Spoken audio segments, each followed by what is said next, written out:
So good morning guys, it's been a while na hindi tayo nakapag-vlog, almost ilang araw din.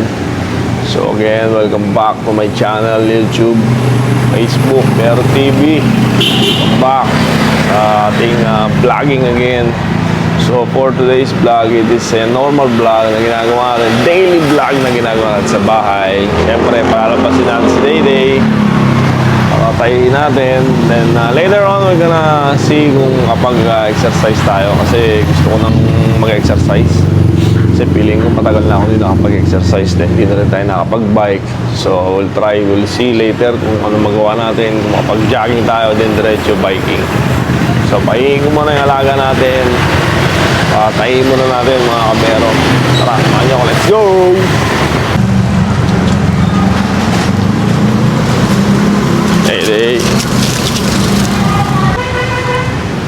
So it is currently 12 o'clock. Hindi naman tayo late nagising. Nagising tayo siguro mga around 10 o'clock. Then may mga konting orders na pumasok. Kaya nag-prepare tayo at nagluto tayo. So we're here in our location, Lagana. And medyo madilim. And then later on, baka mamayang gabi umuwi tayo. Punta tayo ng Batangas. Samahan natin si mother magpa-check up kasi may check up na naman siya. The last time na nag-check up siya, hindi ko siya na-vlog. Hindi ko siya na-post. So ito na lang ipopost natin mamaya pag-edit natin. So tayo na natin tumayo yung alaga natin. Ito yun, no? Sa forest, sa Laguna. Batayihin ko lang to. Pag nakatayo, tumabalik na tayo. Alright! So, back to business tayo. Meron tayong 3 order na naman.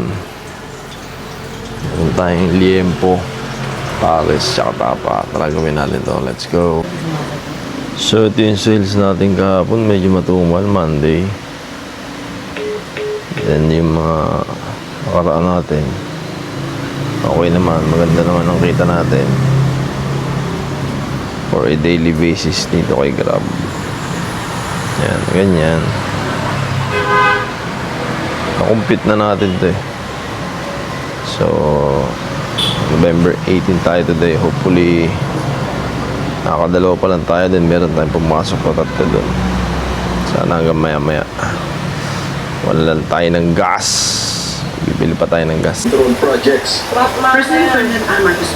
Matindi na ang mga nangyayari ngayon sa bansa natin, mga kabiyero.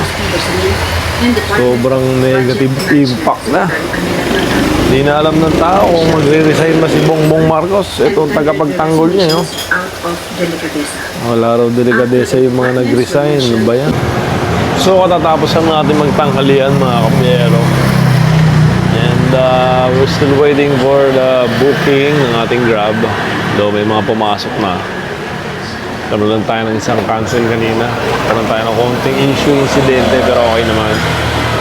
And back to business naman tayo. So time check here is already, I think it's 2 o'clock na. So kumain na rin tayo. First lunch natin, first meal. Mamaya uli meal natin siguro sa gabi na. Pahinga na tayo, then 4 o'clock try natin mag-exercise. Tingnan natin kung makapag-bike tayo or mag-jogging tayo. Let's see mga kabero. Tingnan natin kung magagawa natin.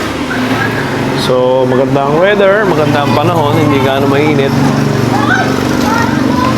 Tama lang ang weather. Ayan, yeah, let's try mag-jogging tayo. Alright. So mag-exercise muna tayo mga kabihero. Mag-jogging muna tayo. Papawis tayong konti. Para meron naman tayong konting supplement sa ating katawan. So samahan nyo ako, jogging tayo. Let's go! Warm up muna tayo. Warm up. Lakad mo tayo konti. Doon tayo ikot sa kabila. Para may basketball dito eh.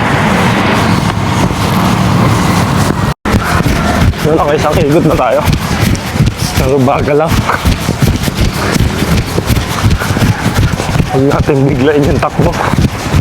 At masakit sa paa. So dito lang tayo tumatakbo sa subdivision natin. Ito lang yan sa loob. Ayoko lumabas at masyadong kausok. Yan, ito lang tayo tumatakbo.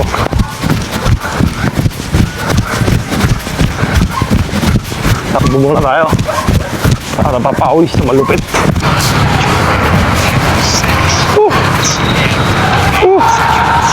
So chill mode mga kabiyero. Grabe kapagod. Wala mo na tayong pera sa bahay. Dahil saging. Mamaya, ako busan ako saging yun.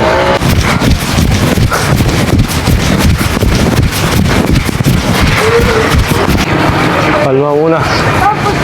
Grabe.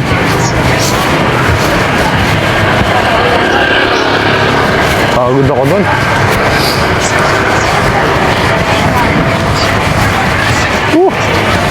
Pero ang sarap tumakbo. Iba talaga ang takbo kasi sa bike. Short distance lang pero parang ang layo yung narating ko. Grabe, pagod na pawis agad ako. For 25 minutes pa lang. So yung takbong ginawa natin was 25 minutes lang. Nakakatat na ibig tayo. Then yung the rest of the minutes. So gusto ko at least 45 minutes lang. Is mag-ano ko, static workout pa. Jumping jack, mga ganun. So tara. Hindi tayo nabili sa aking inanay. 10 pesos lang. Thank you po, mother. Siguro mag-jumping jack lang tayo. Jumping jack, push up, tapos konting takbo. Then okay na yan.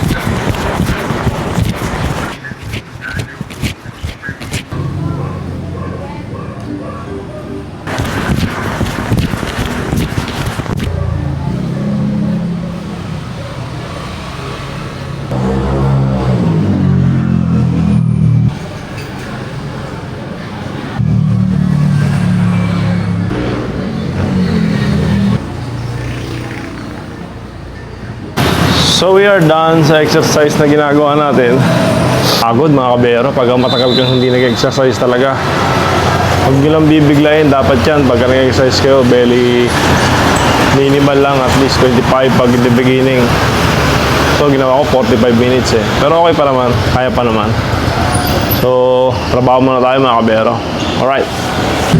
So ito yung run na ginawa natin kanina, almost 2 kilometers lang. Simulan lang natin nila eh. So hopefully bukas makatakbo ulit tayo mga kabero. Alright. A few moments later. So may kukunin muna tayo dito mga kabero. Binigay sa ating lechon na ham yung pinagbibilhan natin. Bigyan niya raw tayong ham. Ito natin pipick upin yan sa Ciudad Grande.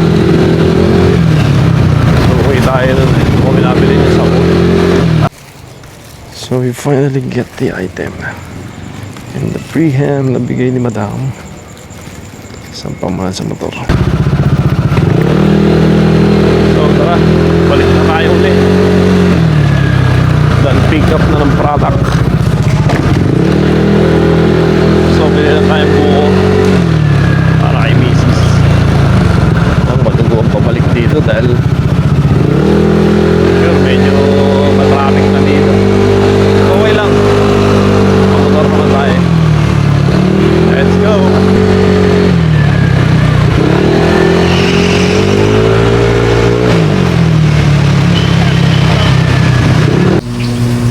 So, fully booking tayo. Daming order. Bago tayo po yung Batangas. Pasukan pa tayo ng mga 6 na booking. Let's go.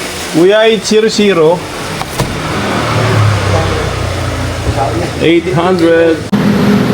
So good evening guys, time check is almost 11 o'clock and today luluwas tayo punta tayong Batangas kasi bukas samahan natin na kayo pa-check up para sa kanyang comeback dun sa CT scan na nagawa natin last time. Hindi ko na na-vlog yun pero okay naman din yung medical. Then bibigyan na siya ng gamot para at least matapos na yung gamutan niya and magtuloy-tuloy ng paggaling ni mother. So samahan niyo ako mga kabero.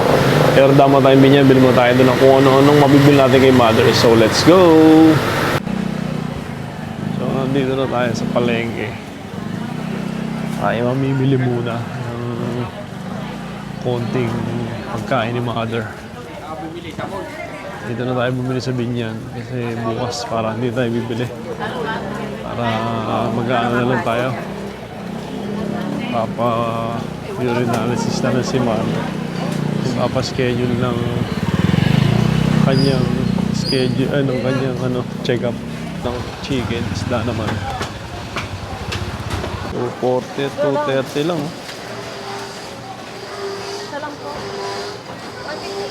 Dagupan. Oo.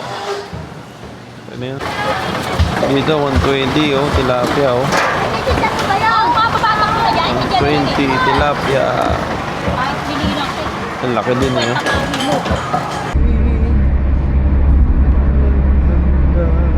Kilometer 75.